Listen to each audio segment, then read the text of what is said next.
A space for us. Un espacio para nosotras. Un espace pour nous. Hello and welcome to this podcast on the CADE project to amplify the voices of youths on internet governance. Over the past 6 months, young digital activists from across the world have been conceiving and producing multimedia projects to highlight why their voices matter in shaping the future of the internet. I am Bo Bernard Fonkamuta, a journalist and one of the project facilitators. Joining us now is Mustapha Lawal, a Nigerian youth activist and participant whose project looked closely at the 2023 elections, questioning if technology strengthened or weakened the democracy of the West African state. Welcome, Mustapha Lawal. Hello, Mr. Fonka. Good morning. Thank you so much for having me. Can you rapidly introduce yourself to our listeners? Thank you. It's great to be here. My name is Mustapha Lawal. I'm a Nigerian youth activist, a fact checker, and a researcher working on digital rights, misinformation and disinformation, election and civic participation.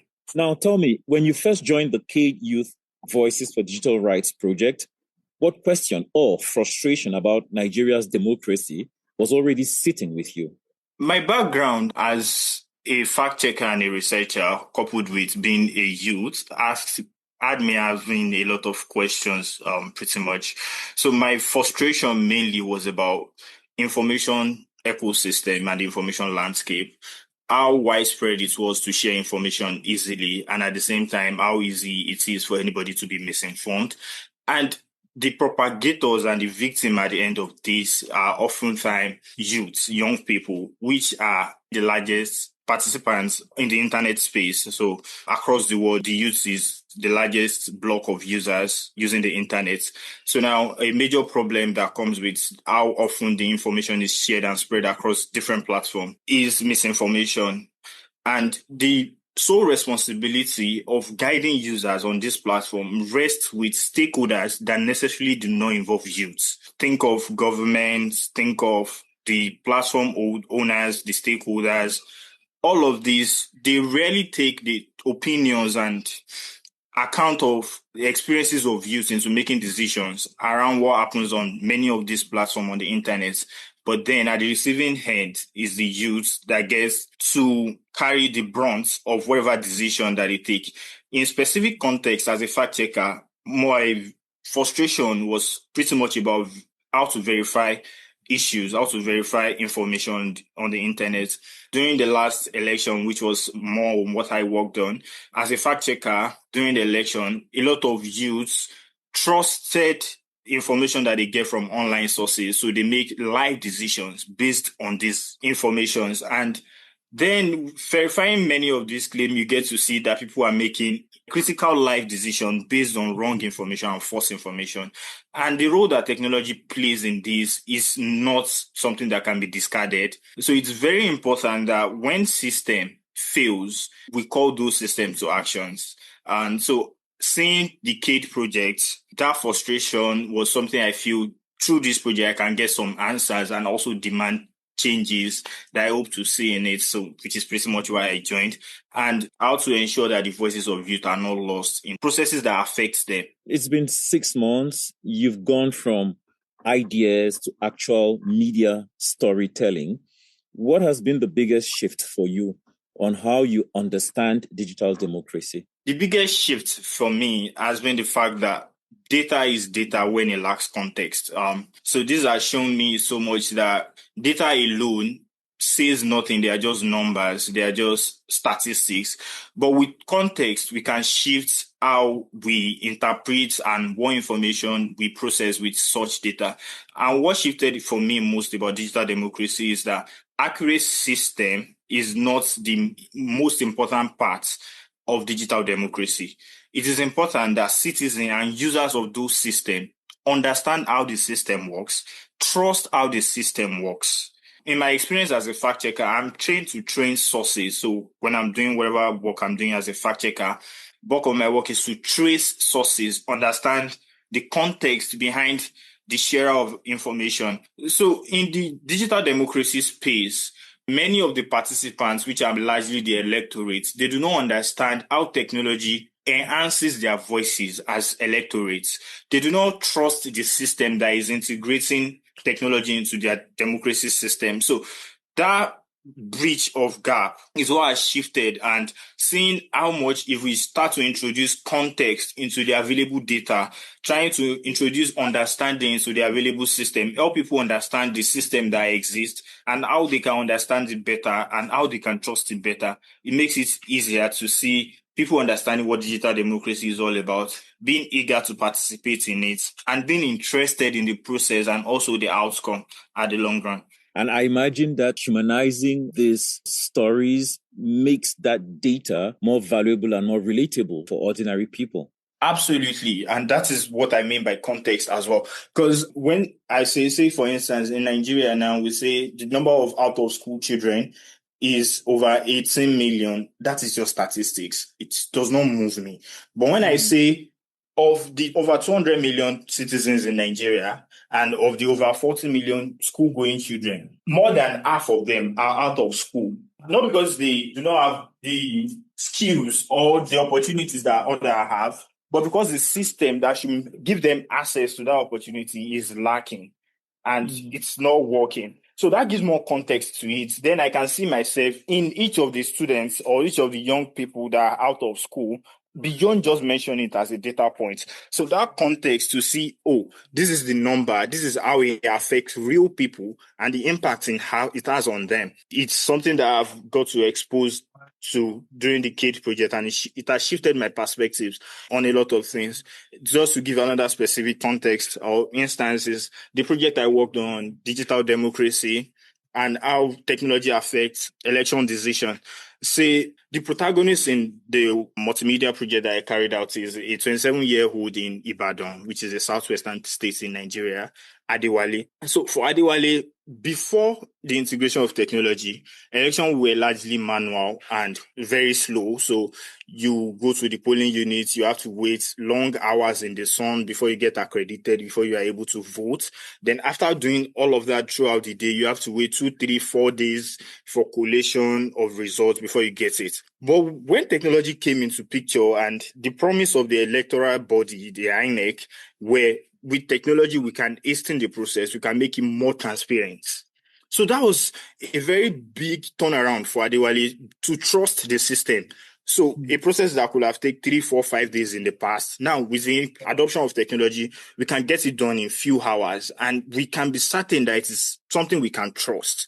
But then when the trust was broken again with the deployment on how he worked during the 2023 election with some malfunction and all of that, he left Adewale questioning himself again.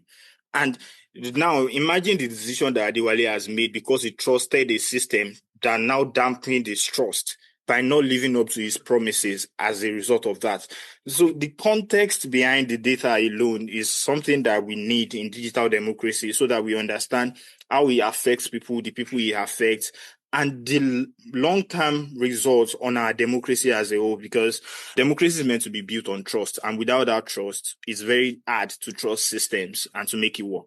In your work, biometric data and visibility come across as a concern.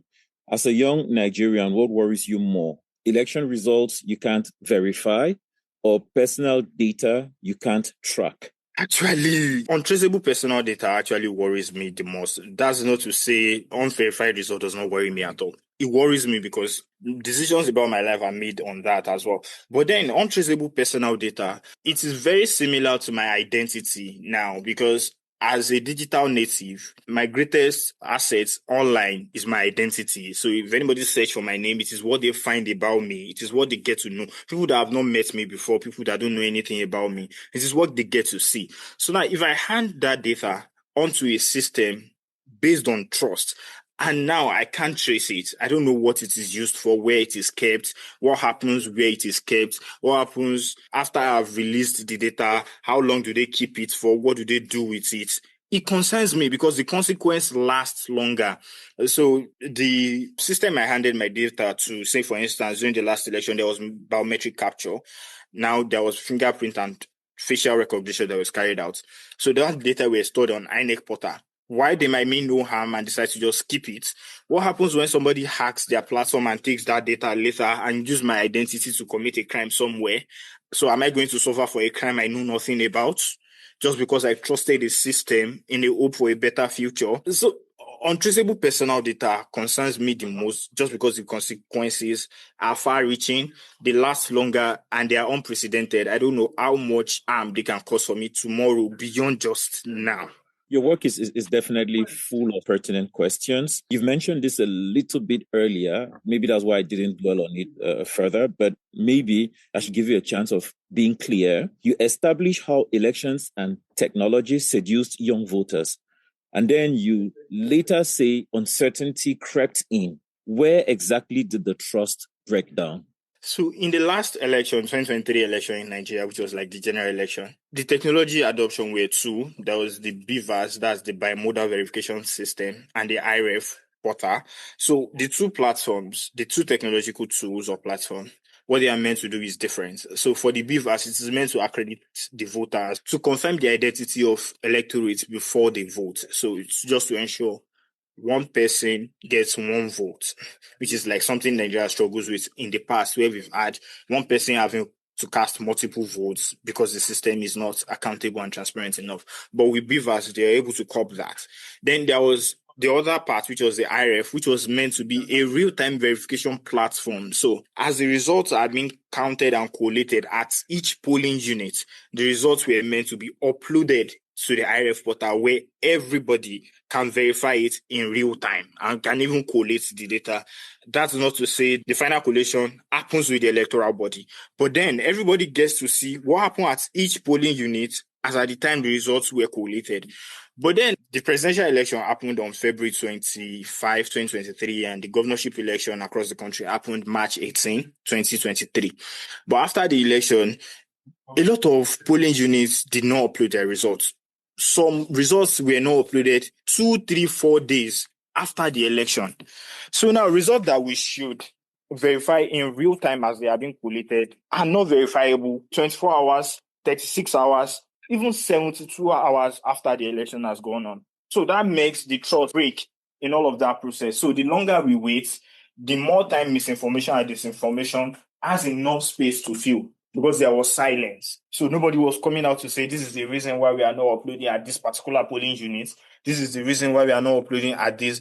And as digital natives, where there is no information, people crowdsource the truth. They try to figure out what is going on. So mischief actors, they had a chance to act in because the system has failed. It is not doing what it promised to do. So the gap between what was promised and what was delivered was where the trust broke down. And that was where uncertainty started creeping in. I get your point, and the delay didn't help matters. You moved from an activist and an analyst to a storyteller throughout this project. Why do you think stories, visuals, and personal experiences matter in conversations about online governance? One thing I've come to realize going through this project is that research does not just influence policy, especially when people cannot engage with it. A research will only remain a document if the people that it affects do not lend their voice to it.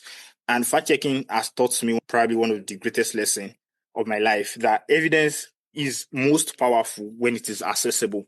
So visuals helps people to understand the context of issues. So beyond just producing a technical report where we have a bunch of data, interpreting them and just putting them in text form, but with visuals, we're able to enable and help people to understand timelines, the gaps, what are the contradictions, and stories help them to feel the impacts of these things. So it helps them to put themselves in that shoe, to feel what the other person in that particular instance is feeling, and to understand that. So storytelling and visuals actually does more than what a technical report could have done. So it was no-brainer going that route, especially with the project.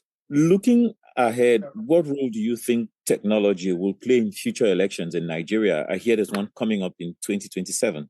Yes, absolutely. Looking ahead to 2027, the biggest lesson for me is that we need to understand that technology without governance structure creates new vulnerabilities. And it is very important that we also understand that transparency must be deliberate. And we cannot automate trust. We cannot say because there is a technology at one point and at the other point, nothing goes on in between. It's going to be as transparent as that.